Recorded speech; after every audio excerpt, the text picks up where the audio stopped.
Hello, नमस्कार, नमस्ते। मैं आज फिर से आप लोगों के लिए इमोशनल हिंदी में स्टोरी लेकर आया हूँ। आप लोग प्लीज़ सुनिएगा। बिमल बहुत परेशान था। उसे समझ में नहीं आ रहा था कि वो इस परिस्थिति से कैसे निपटे। वो अपनी माँ को बहुत चाहता था, किंतु उसकी पत्नी और बच्चे उसकी माँ से बहुत दूर भागते थे, क्योंकि उसकी माँ की एक आँख नहीं थी। साथ ही उसकी कमर भी 90 अंश पर झुकी थी। वैसे वो अपना काम सब खुद कर लेती थी, किंतु फिर भी वो उसकी पत्नी और बच्चों के लिए हमेशा खटखटी है। दादी, आप ऊपर के कमरे में जाओ, मेरे दोस्त आ रहे हैं, बिमल के बेटे अखिल ने बड़े बेरुखी से कहा। पर बेटा, मैं तो यहाँ बहुत दूर बैठी हूँ, बिमल की माँ ने बहुत प्यार से कहा। नहीं, आप उनके सामने मत रहो, वो मुझे चिढ़ाते हैं, अखिल ने जोर से झटते हुए कहा। क्या हुआ अखिल, क्यों चिल्ला रहे हो? बिमल की पत्नी कामनी ने किचन से ही आवाज़ लगाई। देखो ना माँ, ये दादी यही ड्राइंग रूम में बैठी है और मेरे दोस्त आ रहे हैं, अखिल ने शिकायत भरे लज्जे में कहा। माँ जी, आप ऊपर चली जाओ, क्यों हम लोगों को लाजवाती हो, कामनी ने बेटे का पक्ष लेते हुए कहा। बेचारी सरस्वती चुपचाप उठकर जीने के सहारे ऊपर जाने लगे। कमर झुकी होने के कारण उन्हें ऊपर चढ़ने में बहुत परेशानी हो रही थी, किंतु वो पूरी ताकत से ऊपर के एक अकेले कोने वाले कमरे में जाकर बैठ गए। बिमल बाजू के कमरे से सब सुन रहा था। उसे कष्ट हो रहा था कि उसकी माँ को अपमानित होना पड़ रहा है, किंतु वो असहाय था। अगर वो कुछ कहता है तो पत्नी और बच्चे उसका विरोध करने लगते हैं। दूसरे उनके तर्क भी सही लगते हैं। चूँकि वो एक प्रशासनिक अधिकारी था, उसका सामाजिक स्तर बहुत ऊंचा था। उसके ससुराल भी एक उच्च घराने में थी, अतः वो चुपचाप इस तरह हर दिन अपनी माँ को अपमानित होते देखता रहता था। रात को बिमल की पत्नी ने कहा, देखो जी, अब कुछ करो। कल कलेक्टर साहब की पत्नी आई थी। माँ जी अपनी देसी धुन धारा में उनसे मिली। मुझे बहुत शर्म आ रही थी, बताते हुए कि ये मेरी सास है।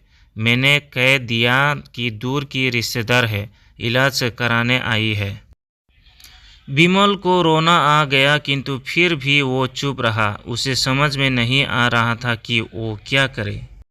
अपने बेटे की मन स्थिति को सरस्वती अच्छी तरह से जानती थी और बेटे को कोई कष्ट ना हो इसलिए वो हर बात को चुपचाप सह लेती थी।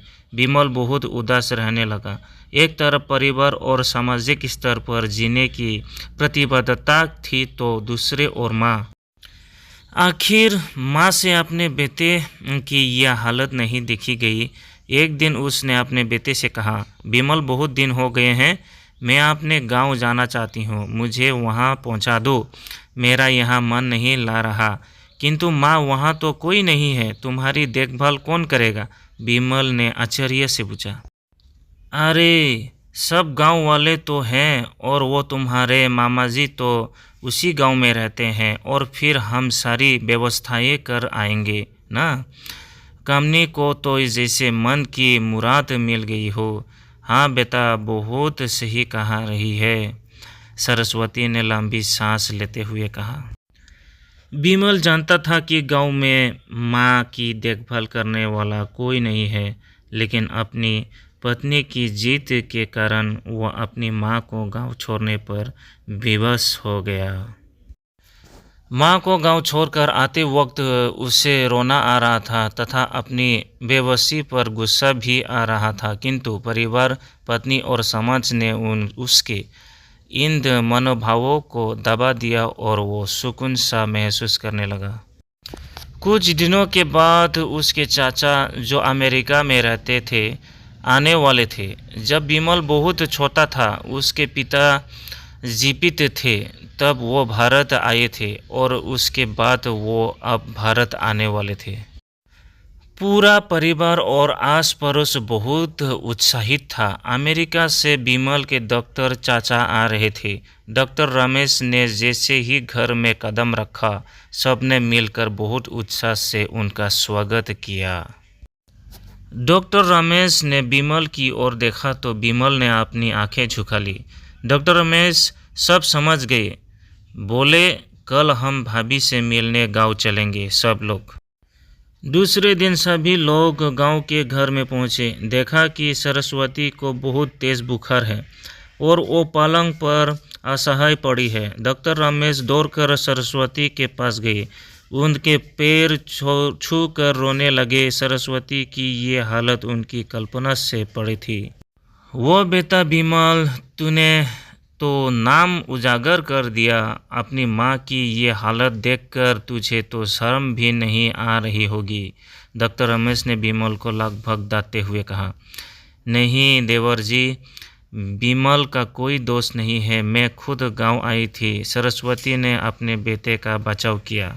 मुझे सब पता चल गया भाभी, आप चुप रहो। क्यों बहू, तुम्हें अपनी सास की करूपता पसंद नहीं है? समाज में तुम्हें नीचा देखना पड़ता है ना? डॉक्टर रमेश ने कामनी की ओर यज्ञ से देखा। कामनी निरुत्तर होकर बिमल को देखने लगी। आज तुम जिस सामाजिक स्तर पर हो वो इन्हीं के संघर्षों के देन है। और बेटा बिमल, तुम्हें शायद मालूम ना हो कि बचपन में जब तुम 1 साल के थे तब छत से नीचे गिरने के कारण तुम्हारी एक आंखें फूट गई थी और तुम्हारी रीढ़ की हड्डी में भी समस्या थी। जब तुम्हारी इस कमरूप माँ ने अपनी एक आँख और अपना बोन मेरे तुम्हें देकर इतना सुंदर स्वरूप दिया है। कामनी बेटा, इतने सालों तक संघर्ष करके बेटे को प्रशासनिक अधिकारी बनाने वाली इस संघर्षशील औरत की तुम लोगों ने यह दशा कर दी, तुम्हें ईश्वर कभी माफ़ नहीं करेगा। डॉक्टर रमेश की आंखों से आंसू जलधारा बह रही थी। अब भाभी, आप मेरे साथ अमेरिका जाएंगी, यहाँ इन स्वार्थी लोगों के बीच नहीं रहेंगी। डॉक्टर रमेश ने सरस्वती से कहा। बिमल को तो काटो तो खून नहीं था। डॉक्टर रमेश जो उसके चाचा थे, उन्होंने जो राज बताया उसके बाद तो बिमल को यही लग रहा था कि उससे ज़्यादा पापी इंसान इस दुनिया में कोई और है ही नहीं। वो दौड़ता गया और माँ सरस्वती के कदमों से लिपट गया। माँ, मेरा अपराध अक्षम्य है। मैं जानबूझकर चुप्पी साधे रहा, आपका अपमान करवाता रहा। अब सिर्फ आप ही उस घर में मेरे साथ रहेंगे और कोई नहीं। बिमल ने आग्नेय दृष्टि से अपनी पत्नी और बच्चों को देखा। कामनी को भी बहुत पश्चाताप हो रहा था, किंतु उसकी हिम्मत नहीं हो रही थी कि वो सरस्वती से आंख मिलाए। सरस्वती ने कामनी की मन स्थिति को समझकर उसको पूछ करते हुए अपनी पास बुलाया और बिमल को डांटते हुए कहा, खबरदार, जो मेरी बहू को मुझसे अलग करने की कोशिश की तो तुझे ही घर से बाहर निकल दूंगी।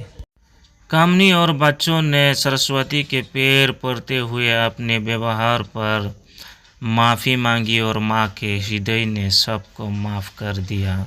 दोस्तों, ये कहानी आप लोगों को कैसे लगी प्लीज़ मेरे कमेंट बॉक्स में मैसेज दे भेजिएगा। धन्यवाद। मैं फिर से आप लोगों के लिए नई कहानी लेकर आऊँगा, emotional story in Hindi. Thank you.